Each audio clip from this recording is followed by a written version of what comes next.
हमारे channel @the में आपका हार्दिक स्वागत है। मैं हर्ष सोनी यहाँ श्रीमद्भागवत गीता के प्रथम अध्याय का अर्थ बता रहा हूँ। चलिए शुरू करते हैं।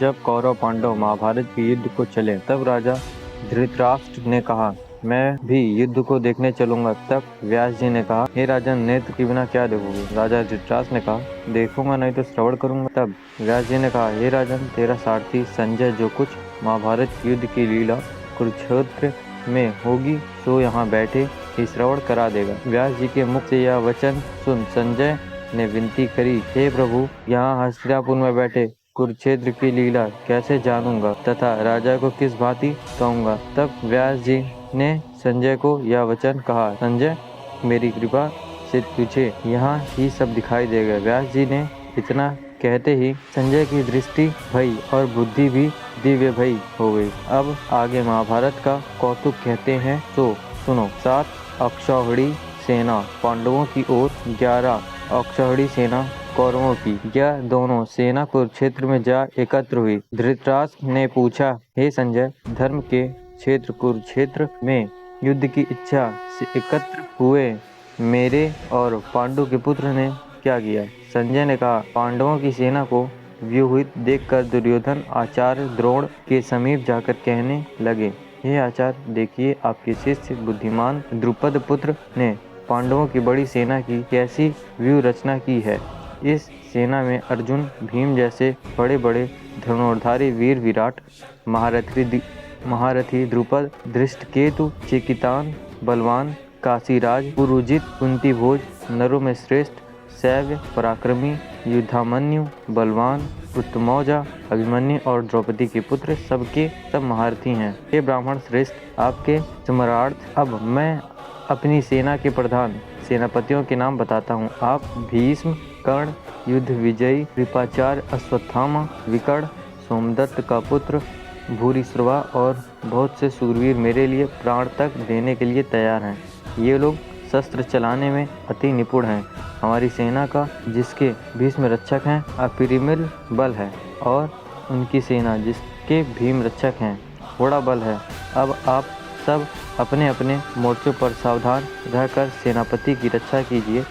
भीष्म पितामह ने दुर्योधन को प्रसन्न करते हुए और ऊंचे स्वर में गरजते हुए शंख बजाया। फिर वहां चारों ओर शंख, नगाड़े, ढोल, गोमुखादि बाजे बजने लगे, जिनका बड़ा भयंकर शब्द हुआ। जिसके अनंतर श्री कृष्ण और पांडव अर्जुन ने दिव्य शंख को बजाया। श्री कृष्ण ने पंचजन्य और अर्जुन ने भी देवदत्त नामक शंख को और भीष्म कर्म करने वाले भीम ने पौरक नामक बड़े शंख को बजाया। कुंती पुत्र राजा युधिष्ठिर ने अनंत विजय, नकुल ने घोष और सहदेव ने मणिपुष्पक और नूरनर, काशीराज, शिखंडी, कृतघुम्न, विराट, अपराजित, सात्विकी, राजा पद और द्रौपदी के 5 पुत्र और महाबाहु अभिमन्यु, इन सब वीरों ने अपने अपने शंखों को बजाया। उन शंखों के भारी शब्द से आकाश और पृथ्वी गूंज उठे और धृतराष्ट्र के पुत्रों के हृदय कांप उठे। हे राजन, अर्जुन ने कौरवों को युद्ध के लिए प्रस्तुत देखकर धनुष उठाकर श्री कृष्ण से कहा, हे च्युत, मेरे रथ दोनों सेनाओं के बीच में खड़ा कीजिए, जिससे मैं युद्ध करने वालों को देख लूं कि इस रणभूमि में मुझे किन किन के साथ युद्ध करना चाहिए। बुद्धि दुर्योधन की प्रीति करने वाले जो युद्ध के लिए यहाँ एकत्रित हुए हैं उनको देखूंगा। संजय ने कहा, हे राजन, अर्जुन की बात सुनकर कृष्ण ने भीष्म, द्रोण आदि वीरों के सामने रथ को खड़ा करके कहा कि हे वीर, युद्ध के लिए उगत इन कौरवों को देख लो। अर्जुन ने चाचा, बाबा, गुरु, मामा, भाई, पुत्र, पौत्र, मित्र, ससुर और स्वजनों को अस्त्रों से सुसज्जित खड़े देख और उसने इन दोनों सेनाओं में अपनी ही सब लोगों को देखकर हम प्रियोदृढ़ हुए। यह वचन कहें, हे कृष्ण, युद्ध की इच्छा से आए हुए इन अपने बंधुओं को देख मेरे अंग ढीले होते हैं और मुख सूखा जा रहा है। मेरा शरीर विकल होता है, पांडु से गिरा जाता है। हे केशव, मुझमें यहाँ खड़े रहने की सामर्थ्य नहीं है और सब लक्षण मैं टेक देख रहा हूँ और संग्राम में अपने जनों का वध करके कोई लाभ नहीं होगा। कृष्ण, मैं जीत, राज्य और सुख भी नहीं चाहता हूँ। प्रभु, हमको राज्य, भोग तथा जीवन से क्या काम है, क्योंकि जिनके लिए राज्य, भोग और सुख की इच्छा की जाती है, वे सब इस युद्ध में प्राण और धन की इच्छा छोड़ मरने को तैयार हैं। आचार्य, पिता, पुत्र, पितामह, मातामह, ससुर, पौत्र, साले और संबंधी, ये सब मुझे मारें तो भी हे मधुसूदन, मैं इन्हें मारने की इच्छा नहीं करूँगा। हे जनार्दन, त्रिलोकी के राज्य के लिए मैं इन्हें मारना नहीं चाहता, फिर इस पृथ्वी के राज्य के लिए तो कहना ही क्या। हे जनार्दन, धृतराष्ट्र के पुत्रों को मारकर हमारा क्या भला होगा, इसलिए हमें अपने भाई धृतराष्ट्र के पुत्रों को मारना अनुचित है। माधव जनों को मारकर क्या हमें सुखी हो सकते हैं? ये सब लोभ में वशीभूत हैं और के नाश करने तथा मित्र द्रोह करने में, पाप द्रोह करने में पाप को नहीं देखते।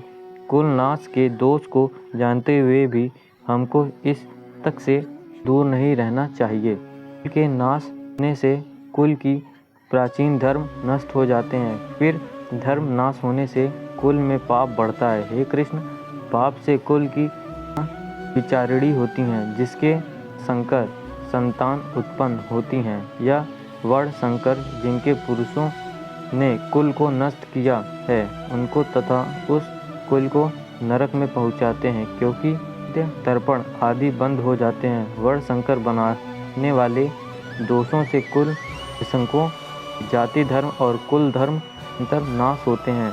जनार्दन, मैंने खबर सुना है कि धर्म नष्ट होने से चय वास करना होता है। हाय, बड़ा पातक करने को तैयार हैं जो राज्य सुख के लाभ से को मारने की कोशिश कर रहे हैं। शास्त्रों को धारण किए हुए धृतराष्ट्र के पुत्र यदि मुझे रहित और भाईहीन को रणभूमि बंद कर डालें तो मेरा बहुत कल्याण हो। संजय ने कहा, हे राजन, यह कहकर दुखित होकर अर्जुन ने धनुष बाण फेंक दिया और रथ के पिछले भाग में जा बैठे। वे प्रथम अध्याय समाप्त होता है। प्रथम अध्याय से यह सीख मिलता है, दुनिया में सभी दुखों और पीड़ाओं का मूल कारण संघर्ष से निपटने में हमारी असमर्थता है। प्रथम अध्याय से मिलने वाली सीख को समझ गए हो तो वीडियो को लाइक, कमेंट, शेयर और अगले अध्याय को देखने के लिए हमारे चैनल द हाई हाश को सब्सक्राइब करें। धन्यवाद।